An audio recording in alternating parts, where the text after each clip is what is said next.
Terungkap sejarah asal-muasalnya Kerajaan Delhi dan masa kemasannya.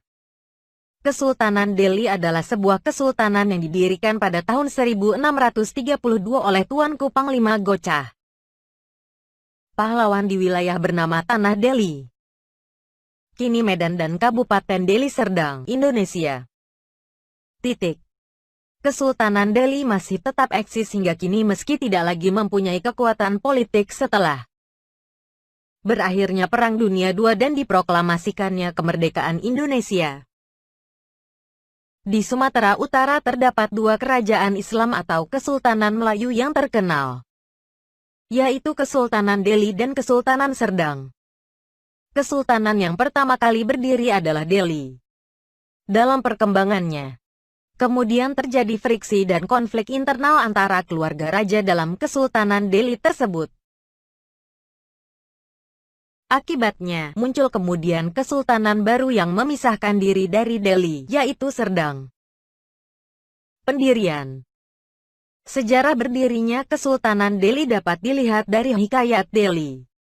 Seorang pemuka Aceh bernama Muhammad Dalik berhasil menjadi laksamana dalam Kesultanan Aceh.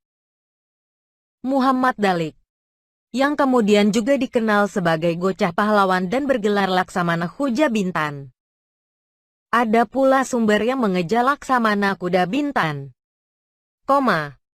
adalah keturunan dari Amir Muhammad Badaruddin Khan, seorang bangsawan dari Delhi, India yang menikahi Putri Chandra Dewi, Putri Sultan Samudra Pasai.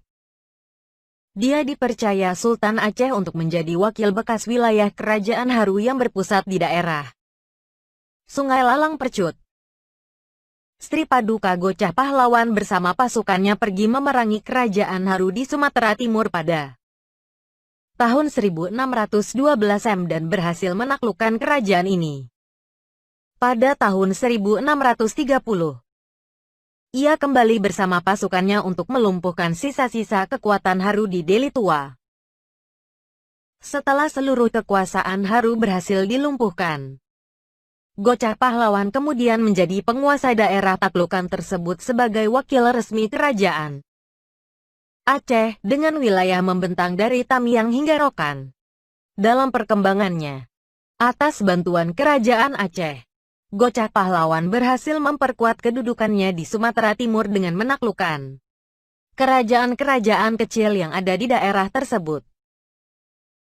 Gocah Pahlawan menikah dengan adik Raja Urung Negeri Sunggal yang bernama Putri Nang Baluan Beru Surbakti.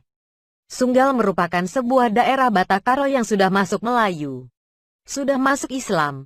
Di daerah tersebut ada 4 Raja Urung Batak Karo yang sudah masuk Islam. Kemudian, 4 Raja Urung Raja Batak tersebut mengangkat Laksamana Gocah Pahlawan sebagai raja di Delhi pada tahun 1630 m. Dengan peristiwa itu, kerajaan Delhi telah resmi berdiri dan Laksamana Gocah Pahlawan menjadi Raja Delhi pertama. Dalam proses penobatan Raja Delhi tersebut, Raja Urung Sunggal bertugas selaku ulon janji, yaitu mengucapkan taat setia dari orang-orang besar dan rakyat kepada Raja. Kemudian, terbentuk pula lembaga Datuk Berempat. Dan Raja Urung Sunggal merupakan salah seorang anggota lembaga Datuk Berempat tersebut. Dalik mendirikan Kesultanan Delhi yang masih di bawah Kesultanan Aceh pada tahun 1632. Setelah Dalik meninggal pada tahun 1653, putranya Tuanku Panglima Perunggit mengambil alih kekuasaan dan pada tahun 1669, Delhi memisahkan diri dari Kerajaan Aceh. Memanfaatkan situasi Aceh yang sedang melemah karena dipimpin oleh Raja Perempuan, Ratu Taj al-Alam Safiyah al-Din. Setelah Gocah Pahlawan meninggal dunia, ia digantikan oleh anaknya, Tuanku Panglima Perunggit yang bergelar Kejeruan Padang. Tuanku Panglima Perunggit memerintah hingga tahun 1700 m. Pada tahun 1669, Delhi memisahkan diri dari Kerajaan Aceh. Memanfaatkan situasi Aceh yang sedang melemah karena dipimpin oleh Raja Perempuan, Ratu Taj al-Alam Safiyah al-Din. Setelah Gocah Pahlawan meninggal dunia, Ia digantikan oleh anaknya, Tuanku Panglima Perunggit yang bergelar Kejeruan Padang. Tuanku Panglima Perunggit memerintah hingga tahun 1700 Jangan lupa berlangganan di Hairul Junior.